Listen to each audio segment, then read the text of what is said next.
GS for all में आप सभी का स्वागत है। इलेक्शन कमीशन ने लास्ट वीक लॉ मिनिस्ट्री को एक प्रपोज़ल भेजा, एक लेटर भेजा था जिसमें उन्होंने उनसे परमिशन मांगा था कि एनआरआईज़ को भी अपना वोट कास्ट करने का ऑप्शन दिया जाए from overseas through postal ballets. तो आज हम इस वीडियो में यही चर्चा करेंगे, इसी के बारे में डिस्कशन करेंगे कि आखिर बाय पोस्ट कोई एनआरआई किस तरह से अपना जो वोट है वो कास्ट कर सकता है। इसके पूरे के पूरे वर्क प्रोसेस को देखेंगे कि किस तरह से ये काम करेगा।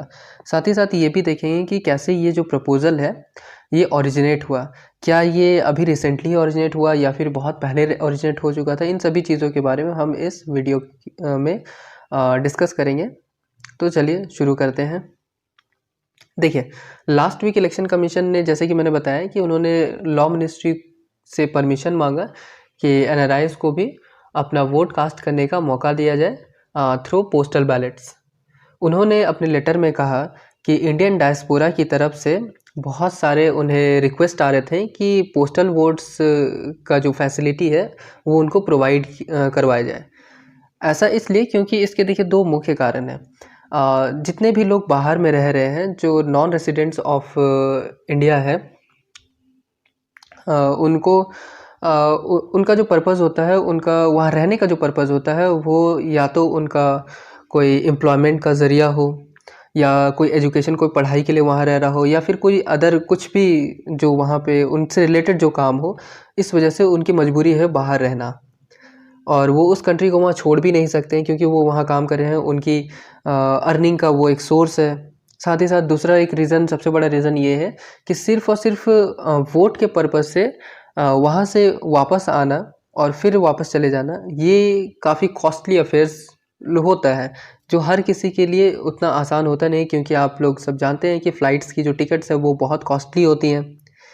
तो ये कुछ कारण हैं जिस वजह से एनआरआईज़ चाहते हैं कि उनको बाय पोस्ट अपना वोट कास्ट करने का ऑप्शन दिया जाए। ठीक है, तो कमीशन ने क्या किया कि गवर्नमेंट को ये बताया कि वो, हालांकि जो इलेक्शन कमीशन है वो टेक्निकली और एडमिनिस्ट्रेटिवली वो रेडी है electronically transmitted postal ballot system को एक्सटेंड करने के लिए, क्योंकि वो इलेक्शन कमीशन तो खुद चाहता है कि नेक्स्ट जो साल में जितने भी इलेक्शंस होने वाले हैं, जैसे कि आसाम, वेस्ट बंगाल, केरला, तमिलनाडु या फिर पुडुचेरी में जितने भी होने वाले हैं इलेक्शंस, तो उनमें ये चीज़ें अप्लाई कर दी जाए, पोस्टल बैलेट्स की जो फैसिलिटी है। अभी रिसेंटली जो प्रोसेस चल रहा है कि जो भी एनआरआई हैं वो अभी किस तरह से दे रहे हैं, क्योंकि ये तो अभी तक प्रपोजल अप्रूव हुआ नहीं है, तो अभी वो किस तरह से देते हैं। जो भी एनआरआई जिनको वोट देना हो, वो क्या करेंगे, वो अपने कॉन्स्टिट्यूएंसी में जहाँ पर भी वो रहते हैं इंडिया में, उनको वहाँ जाना पड़ेगा इन पर्सन, और वहाँ पे अपना पासपोर्ट उनको वहाँ पे इन ओरिजिनल वहाँ पे उनको दिखाना पड़ेगा, ये बताने के लिए कि वो इंडिया के ही रहने वाले हैं। और फिर जाकर उनको ये वोट देने का उनको अधिकार दिया जाएगा। हालांकि जो वोटिंग राइट है एनआरआई के लिए, वो इंट्रोड्यूस की गई थी 2011 में एक अमेंडमेंट के थ्रू, जो representation of the people act 1950 को अमेंड करके ये वोटिंग का जो राइट है उन्हें दे दिया गया था। इलेक्शन कमीशन ने एनआरआईज़ के लिए ऑप्शंस पे विचार करना शुरू कर दिया था करीब 2013 और 14 से ही, जब उनके पास कुछ रिक्वेस्ट्स आनी शुरू हो गई थी, including one from farmer Rajya Sabha MP और इंडस्ट्रियलिस्ट नवीन जिंदाल और मिनिस्ट्री ऑफ ओवरसीज अफेयर्स से। जब उनके पास बहुत सारी रिक्वेस्ट आने लगी थी, तब उन्होंने काफ़ी ऑप्शंस पे उन्होंने विचार करना शुरू कर दिया था। साथ ही साथ 3 रिट पिटिशंस भी फाइल की गई थी सुप्रीम कोर्ट में बाय एनआरआईज़ इन 2013 एंड 2014। और इसके बाद फिर इलेक्शन कमीशन ने क्या किया कि एक 12 मेंबर की एक कमेटी को सेटअप किया 2014 में, लोकसभा इलेक्शंस के बाद, टू स्टडी मेनली 3 ऑप्शंस। जो उनके पास 3 ऑप्शंस दिए गए थे, उन 3 ऑप्शंस को अच्छी तरह से स्टडी करने के लिए एक कमेटी सेटअप की गई। पहला था वोटिंग बाय पोस्ट, दूसरा ऑप्शन था voting at an Indian mission overseas, तीसरा था ऑनलाइन वोटिंग। तो उस कमेटी ने जब इन तीनों ऑप्शंस को स्टडी किया अच्छे से, तो उन्होंने पाया कि ऑनलाइन वोटिंग जो है ये इससे शायद कॉम्प्रोमाइज़ हो जाए सिक्रेसी ऑफ वोटिंग। इस वजह से उन्होंने ऑनलाइन वोटिंग को रूल्ड आउट कर दिया। दूसरा था vote at Indian mission overseas, तो इस पे भी उन्होंने क्या किया, इसको भी रूल्ड आउट कर दिया क्योंकि उन्हें ऐसा लगा था कि they don't have adequate resources. और फाइनली 2015 में पैनल ने रिकमेंड किया कि NRIs should be given the additional alternative options of E postal ballot and proxy voting.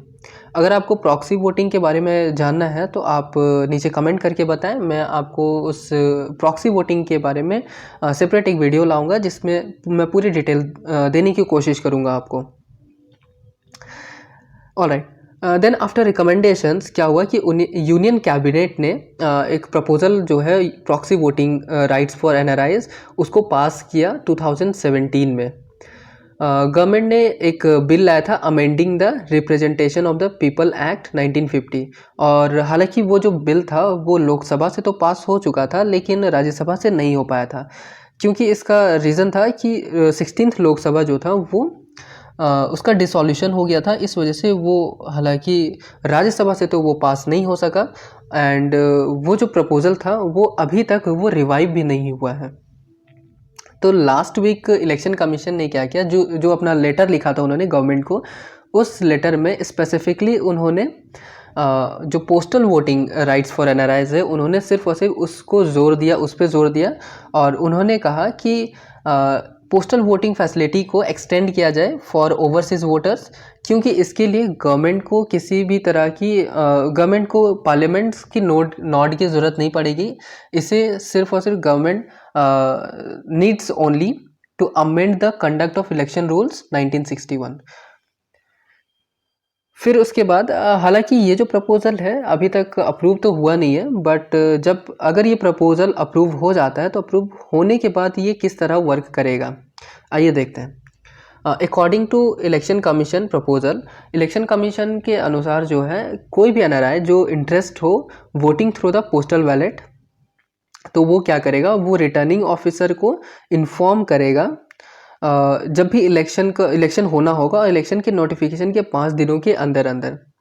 और जब आरओ को ये सारी इन्फॉर्मेशन, अगर ऐसी कोई इन्फॉर्मेशन मिलती है तो वो क्या करेंगे कि वो डिस्पैच करेंगे बैलेट पेपर को इलेक्ट्रॉनिकली जब उसको डिस्पैच कर दिया जाएगा तो उसके बाद एनआरआई क्या करेंगे कि एनआरआई जो भी वोटर होंगे वो उस बैलेट पेपर को डाउनलोड करेंगे, एंड डाउनलोड करने के बाद उसमें प्रेफरेंस पे मार्क करेंगे, यानी जो भी उनका प्रेफरेंस होगा उन पे मार्क करेंगे प्रिंट आउट पे, and they will send it back along with a declaration attested.